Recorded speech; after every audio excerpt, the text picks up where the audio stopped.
Varicose వ్యాధితో బాధపడుతున్నారంట. తక్కువ ఖర్చుతో ట్రీట్మెంట్ కావాలి అనుకుంటే ఎవిస్ హాస్పిటల్ని సంప్రదించండి. నమస్తే రమగారు. నమస్తే జయ. రమగారు, మన ఇంట్లోకి నెగిటివ్ ఎనర్జీ వచ్చింది అని మనకి ముందుగానే ఆ సంకేతాలు ఏమైనా తెలుస్తాయంటారా? నెగిటివ్ ఎనర్జీ అంటే పాజిటివ్ ఎనర్జీ లేకపోవటమే నెగిటివ్ ఎనర్జీ. అంతే కదా.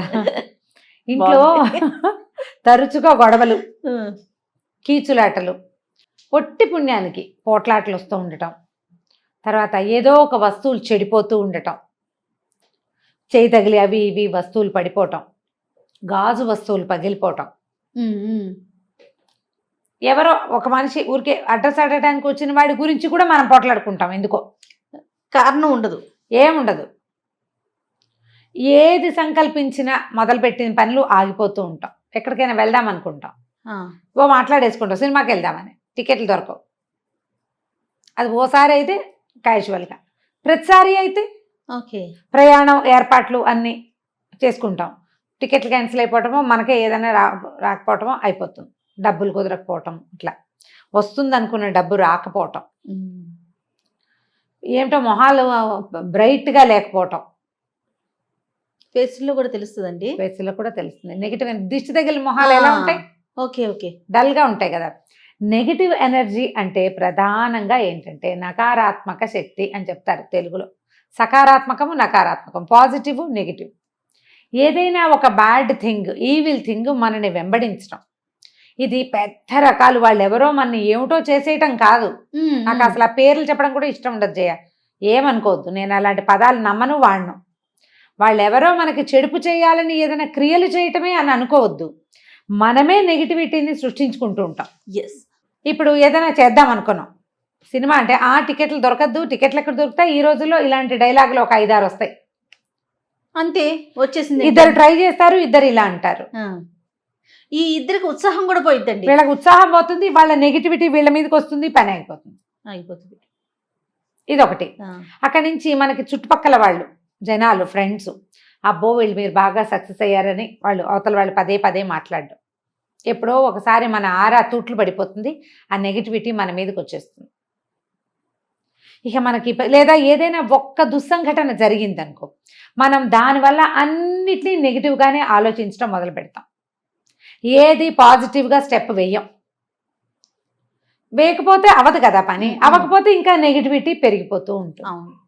మనుషుల దృక్పథాల్లో, ఆలోచన విధానంలో మార్పు రావాలి. నెగిటివిటీ చిన్న చిన్న మార్గాల ద్వారా బయటికి తోసేయాలి. చాలా చిన్న మార్గం. ఎట్లా అంటే ఇల్లంతా కడుగుతాం. ఇల్లు కడిగితే ఇల్లు ఇంత ఉంటుంది, తూము ఎంత ఉంటుంది? ఇంతే కాదు, అంతే.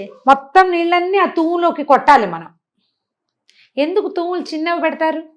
ఇల్లంతా ఓ పక్కన గోడ ఖాళీ ఉంచితే బాపోతాయి కదా, మనం పడిపోతాం కదా. శక్తి అంతా పోకూడదు, సన్నగా ఒక చోట్లోంచి బయటికి వెళ్ళిపోవాలి, ఎక్కువగా పోకూడదు. ఈ నెగిటివిటీని చిన్న చిన్న మార్గాల ద్వారా బయటికి తోసేయండి. ఎట్లా రమ్మగారు? మొదటిది ఇల్లు శుభ్రంగా ఉంచుకోవటం. చెత్తలు, పాత వస్తువులు ఉంచద్దు. దానం చేసేయండి, అమ్మేయండి లేదా పారేయండి. దానం మంచి ప్రక్రియ. పారేసేది వారేయమని శాస్త్రం. పారేయకు, వారగా పెట్టు, ఎవరైనా తీసుకుంటారు కదా. అన్నం డస్ట్బిన్లో పడేసే బదులు ఓ చిన్న బౌల్లో వేసి కాసిన పాలు పోసి బాకెట్లో పెడితే దారిపోయే ఏ కుక్కకైనా మనం ఆహారానికి ఇస్తాం కదా, పిల్లికైనా. పారేసేదాన్ని వారేయాలి, గుర్తుపెట్టుకోండి. ఇది పక్కగా పెట్టాలి, ఎవరైనా తీసుకుంటారు. మనకి హైదరాబాద్లో కొన్ని చోట్ల ఇక్కడ పీపుల్స్ అల్మారాలని వచ్చినాయి. మనం అక్కడ పీపుల్స్ ఫ్రిడ్జ్ కూడా వస్తువులు అక్కడ పెడితే ఎవరికి కావాల్సిన వాళ్ళు తీసుకుంటారు. తిండి కూడా చాలా మంచి కాన్సెప్ట్. కరోనా తోటి దెబ్బతినేసిందేమోనని అనిపిస్తుంది మేబీ కదా. ఫారిన్ కంట్రీస్ లో కూడా చేస్తారట ఇది. అన్ని బయట పెట్టేస్తారు, ఎవరికి కావాలంటే వాళ్ళు పెట్టుకుంటారు. ఐటమ్స్ కూడా అంటారు అమ్మగారు, ఫర్నిచర్ దగ్గర నుంచి ప్రతిదీ కూడా వాళ్ళకు వద్దు అనుకుంటే బయట పెట్టేస్తారు. అవి అమ్మలేరు, బయట పెడితే ఎవరో ఒకళ్ళు తీసుకుంటారు. అట్లా ఇలా ప్లాన్ చేసుకోండి, తీసేసేయండి ఇంట్లో నుంచి.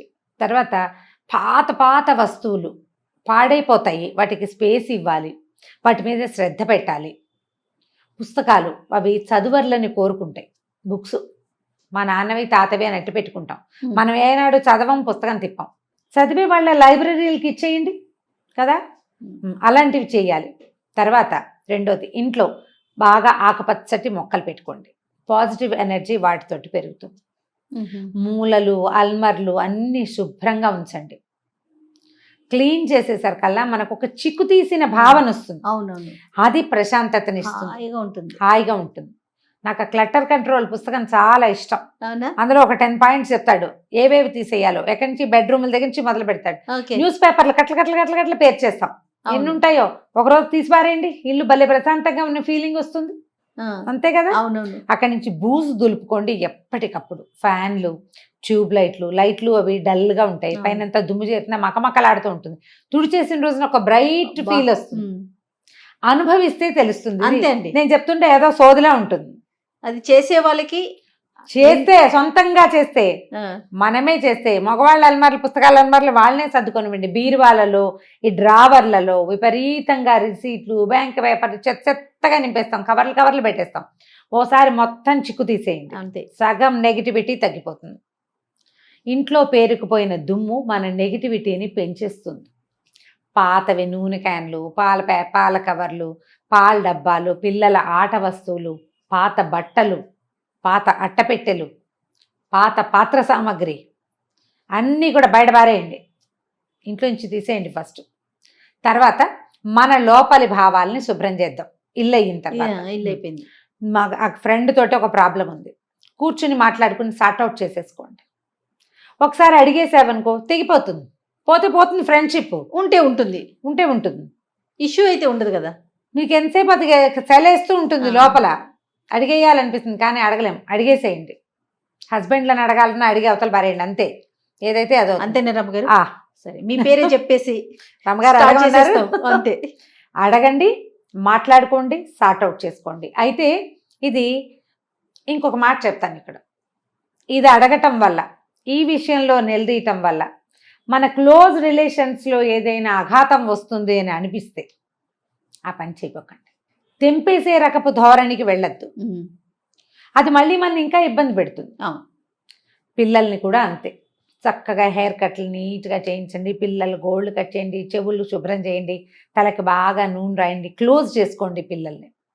నెగిటివ్ ఎనర్జీ తగ్గిపోతుంది. పిల్లల నవ్వులు, ఆటలు, వాళ్ళు హాయిగా ఉండటం, కేర్ఫ్రీగా వాళ్ళతో మనం ఉండటం, వీటితోటి ఇంకో కొంచెం సంతోషంగా ఉంటాం. ఇంట్లో ఎప్పటికప్పుడు కాస్త ఒక అగరబత్తి వెలిగించుకుంటూ ఉండండి. సాయంకాలం అయ్యేసరికి ఒక ధూప్ స్టిక్ వెలిగిస్తే సాంబ్రాణి పొగలో సగం నెగిటివ్ ఎనర్జీ బయటికి వెళ్ళిపోతుంది. నెగిటివిటీ పెంచిన కొద్దీ పెరుగుతుంది. మీకే డల్గా అనిపించింది, బయట నుంచి వచ్చారు, చాలా డల్గా ఉంది, విసుగు పుట్టేస్తుంది, ఏంటో ఒక తెలియని నిస్సత్తువ. పెద్ద పనేం అవల, కానీ మనకి ఎందుకో నీరసం, నిస్త్రాణ, విసగట, చాలా చిరాకు, అవి ఇవి ఉన్నాయి. చక్కగా ఒక చాక్లెట్లు ఉంచుకోండి ఇంట్లో. ఓ చాక్లెట్, ఓ బెల్లం ముక్క నోట్లో వేసుకుని, చాక్లెట్ అయితే పీడా పోయి బెల్లం ముక్క వేసుకోవచ్చు నోట్లో వేసుకుని, ఒక గుప్పెడు ఉప్పు తీసుకుని బాత్రూంలో బకెట్ నీళ్ళల్లో పోసి పడేసుకోండి. ఉప్పుని కరగబెట్టేసి ఆ నీళ్లతోటి స్నానం చేయండి. స్నానం చేస్తే సగం ఎనర్జీ పోతుంది. అంతే. ఎంత బాగా పనిచేస్తుందో చేయ. పిల్లలకి ఒకవేళ పిల్లలు డల్గా ఉంటే 2 ఉప్పురాళ్ళు దిగదొచ్చి నీళ్ళల్లో పడేయండి.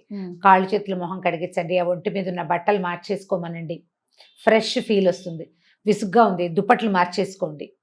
బెడ్షీట్లు, టవల్స్ ఎప్పటికప్పుడు మార్చుకోండి. మురికిగా చీదరగా ఉన్న పక్కల మీద పడుకోవద్దు.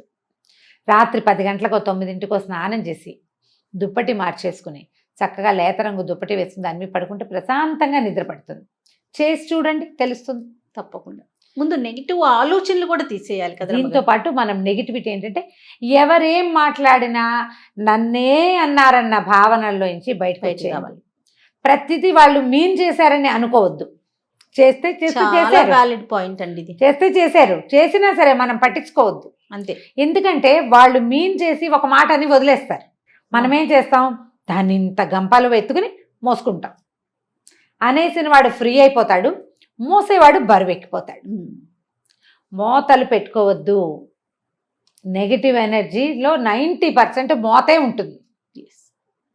దాన్ని మోసుకుంటూ ఉంటాం రకరకాలు. అప్పుడు అలా అన్నారు, ఇప్పుడు ఇలా అన్నారు లాంటివి. ఏమైనా మీన్ చేశారా, లేకపోతే వాళ్ళు ఏదో మామూలుగా విషయం చెప్తే అది నన్నే అన్నారేమో లాంటి భావాలు. అనగానే ఇక మనకి డౌన్ అయిపోతుంది మన బండి. అవును. ఇప్పుడు ఎవరికి వాళ్ళే యునిక్, నాకు సాటి నేనే, అంతే. నాకెవరు పోటీ లేరు అనుకోవాలి. వచ్చింది చేసుకుంటాను, నా భర్తకి నా పిల్లలకి ఇబ్బంది లేకపోతే చాలు, మిగిలిన సమాజంతో నాకేమిటి. ఇది రెగ్యులర్ డైలాగ్ కాదు, ఇలాంటప్పుడు మనం అనుకోవాలన్నమాట. రెగ్యులర్గా కదా, రెగ్యులర్గా ఇలా అనుకోకూడదు, సమాజంతో కలిసే ఉండాలి మనం. మనకు ఒక అవసరం వచ్చినప్పుడు చివుక్కుమంటుంది అనుకోవాలా, అనుకోవాలంటే అప్పుడు మనం ఏం చెప్పుకోవాలి, ఏంటి వీళ్ళెవడో నన్ననేది, నాకేం తక్కువ, వీళ్ళు నన్ను అంటామేంటి, బోడి వీళ్ళకి మాత్రం ఏమొచ్చు, పోనీ నాకు రాదనుకో, వాళ్ళకి మాత్రం మహా వచ్చా అనుకోవాలి. ఇలా రివర్స్లో కనుక ప్రశ్నించుకుని మిమ్మల్ని మీరు బూస్టప్ చేసుకోవాలి. ఎప్పుడు 2 పాయింట్లు గుర్తుపెట్టుకోవాలి జయ. ప్రతి మనిషికి లోపల ఒక కిడ్ ఉంటాడు, ఒక పిల్ల, అది చంటి పిల్ల. దాన్ని ఎంత ముద్దు చేయాలో అంత ముద్దు చేయకూడదు. 2 ఎలాగా, మన దగ్గరే ఒక పిల్ల ఉంది, అది ఏడ్చినప్పుడు ఎత్తుకోవాలి, అది ఆడుతున్నప్పుడు వదిలేయాలి. ఆడుతున్నప్పుడు కూడా సంగలో పెట్టుకుంటావా నువ్వు, పెట్టుకోవు, ఏడ్చేటప్పుడు కదా దాన్ని ఎత్తుకునేది. అంతే కదా. మన లోపల బేబీకి కష్టంతో వచ్చినప్పుడు దాన్ని ఓదార్చుకో, శబాష్ శబాష్ నువ్వు చాలా గొప్పదానివి, నీ అంతటి వాళ్ళు ఎవరు లేరు. అది ఉత్సాహంగా ఉన్నప్పుడు ఏగురు ఇంకా ఏం పర్వాలా. ఇది గుర్తుపెట్టు, బ్యాలెన్స్ తెలియాలి. ఆ బ్యాలెన్స్ తెలియాలి. ఎప్పుడు నీ బేబీని ఓదార్చుకుంటూ ఉన్నావా, ఇక అదే సంగతి నీ సంగతి. లేదా దానికి ఏ ఓదార్పు లేకుండా దాన్ని వదిలేసావా, అది ఇబ్బంది. అంతే. ఈ ఇన్నర్ కిడ్ని ఎట్లా బ్యాలెన్స్డ్గా ముద్దు చేయాలి, ఎలా ప్యాంపర్ చేయాలి, ఎలా ట్రైన్ చేయాలి అనేది ఎవరికి వాళ్ళకి సొంత పాఠం ఉండాలి. ఈ పాఠాన్ని సక్సెస్ఫుల్గా చేయగలిగే వాళ్ళు బాగా పైన ఉంటారు. ఆడవాళ్ళు అన్నిటా వాళ్ళు ఏదనుకుంటే అది చేసేయగలుగుతారు. మానేసినప్పుడు మానేస్తారు, అది వాళ్ళ ఛాయిసే. అంతే, అది వాళ్ళదే ఛాయిస్. వీళ్ళు బ్రైట్గా ఉంటారు. అంత మాత్రాన వాళ్ళకి కష్టాలు లేవని అనుకోవద్దు, వాళ్ళకు ఉంటాయి ఇబ్బందులు. ఆ ఇబ్బంది వచ్చినప్పుడు ఆ బేబీని నిద్రపుచ్చుకోవడం వాళ్ళకి వచ్చు. ఈ లోపల ఉండే పాపాయిని దాన్ని నర్చర్ చేయటం వాళ్ళకి వచ్చు. అవకాశం వచ్చినప్పుడు రెచ్చిపోతారు, హాయిగా అన్నీ చేసుకుంటారు. ఇబ్బంది లేనప్పుడు ఒక రకంగా, ఇబ్బంది ఉన్నప్పుడు ఒక రకంగా మన లోపల వ్యక్తిని మనం ప్యాంపర్ చేసుకోవాలి. అప్పుడే మనం మన చుట్టూతా ఏర్పడుతున్నటువంటి నెగిటివ్ ఫోర్సెస్ నుంచి మనని మనం రక్షించుకోగలుగుతాం. ఆడవాళ్ళు తమని తాము రక్షించుకోగలిగిన స్త్రీ తన కుటుంబాన్ని హ్యాపీగా రక్షిస్తుంది. ఆమె కనుక ఒక టీచర్ అయితే ఆవిడ స్టూడెంట్స్ అందరూ బాగుంటారు. ఆవిడ ఒక మదర్ అయితే ఆవిడ పిల్లలందరూ బాగుంటారు. ఆవిడ ఒక సంస్థకి హెడ్ అయితే మొత్తం సంస్థ అంతా బాగుంటుంది. ఒక్కళ్ళు సరిగ్గా ఉంటే వీళ్ళ నుంచి వచ్చే మాటలు జనాలు హాయిగా వింటారు. ఇందులో నెగిటివిటీ లేదు, ఓన్లీ పాజిటివిటీ ఉంది. ఉంటాయి నెగిటివ్ మాటలు, నెగిటివ్ విషయాలు ఉంటాయి, వాటిని తప్పించుకోవడం ఎలాగో నేర్చుకుంటాం మనం. ట్రై చేయాలి కదా. షూర్గా కదా. అవునండి. గుర్తు చేసుకోండి, మన జీవితంలో ఎవరెవరు చాలా పాజిటివ్గా స్పోర్టివ్గా ఉన్న ఆడవాళ్ళు ఉన్నారు, మనం ఉన్నామా అందులో చూసుకోవాలి, ఆలోచించాలి. అందరూ ఉండాలి, మగవాళ్ళు కూడా ఉండాలి. మనం మామ్స్కి ఎక్కువ చెప్తాం కాబట్టి ఆడవాళ్ళకి చెప్తున్నాం కాబట్టి ఈ మాట చెప్తున్నాను. మగవాళ్ళైనా తమ లోపల కిడ్ని ఇలాగే చేసుకోవాలి కదా. అంతే రమ్ గారు. నమస్తే. నమస్తే జయ.